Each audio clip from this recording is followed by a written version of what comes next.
સુરતના ભેસ્તાન વિસ્તારમાં આવેલી સરકારી શાળામાં સુરક્ષાકર્મી દ્વારા દારૂની મહેફિલ યોજવામાં આવી હોવાનો મામલો સામે આવ્યો છે। સિદ્ધાર્થનગરની સરકારી શાળા નંબર 77 અને 248માં દારૂ પાર્ટી કરવાના મામલે સુરક્ષાકર્મી સહિત 4 લોકોની ધરપકડ કરવામાં આવી છે। સોશિયલ મીડિયા પર વિડીયો વાયરલ થયા બાદ પોલીસે સમગ્ર મામલે કાર્યવાહી હાથ ધરી હતી। ભેસ્તાન વિસ્તારમાં આવેલી સિદ્ધાર્થનગરની સરકારી શાળા નંબર 77 અને 248માં દારૂની મહેફિલ યોજાઈ હોવાનો વિડીયો સોશિયલ મીડિયા પર વાયરલ થયો હતો। વાયરલ વિડીયોમાં શાળાના પરિસરમાં કેટલાક લોકો દારૂની પાર્ટી કરતા હોવાનું સામે આવતા ભેસ્તાન પોલીસ હરકતમાં આવી હતી। પોલીસે વાયરલ થયેલા વિડીયો અને અન્ય પુરાવાના આધારે તપાસ શરૂ કરી હતી। તપાસ દરમિયાન શાળામાં ફરજ બજાવતા એક સુરક્ષાકર્મી સહિત કુલ 4 લોકોની સંડોવણી સામે આવી હતી। પોલીસે કાર્યવાહી હાથ ધરી 4 આરોપીને ઝડપી પાડ્યા હતા। પકડાયેલા 4 પૈકી એક શાળામાં સુરક્ષાકર્મી તરીકે ફરજ બજાવતા હોવાનું, જ્યારે અન્ય 3 તેના સાથીદારો હોવાનું જાણવા મળ્યું છે।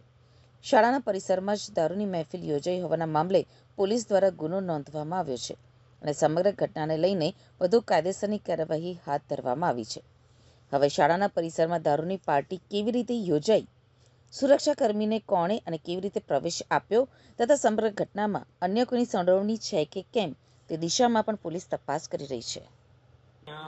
સમય દરમિયાન મીડિયાના માધ્યમ દ્વારા આ વિડીયો મળ્યો હતો અને એમાં શાળા નંબર 77 અને 246 વેસ્ટર્નમાં સિદ્ધાર્થનગરમાં આવેલી શાળાનો ઉલ્લેખ હતો। ત્યારબાદ નિરીક્ષકો અને આચાર્યોનો સંપર્ક કરતા આ વિડીયો લગભગ 15-20 દિવસ પહેલાનો હતો। આ વોચમેન દ્વારા રવિવારના દિવસે બાળકોને શાળામાં મેદાનમાં રમવા ના દેતા બાળકોએ ઉશ્કેરાઈને આ વિડીયો બનાવ્યો છે અને વોચમેનને બતાવીને એને બ્લેકમેલિંગ કરવાની કોશિશ કરી છે। વોચમેન દ્વારા સમાધાન કરીને આ વિડીયો ડિલીટ પણ કરવામાં આવ્યો હતો, પરંતુ કોઈક બીજા વિદ્યાર્થી પાસે આ વિડીયો હશે અને વાયરલ થયો છે। એ ખૂબ જ ગંભીર બાબત છે।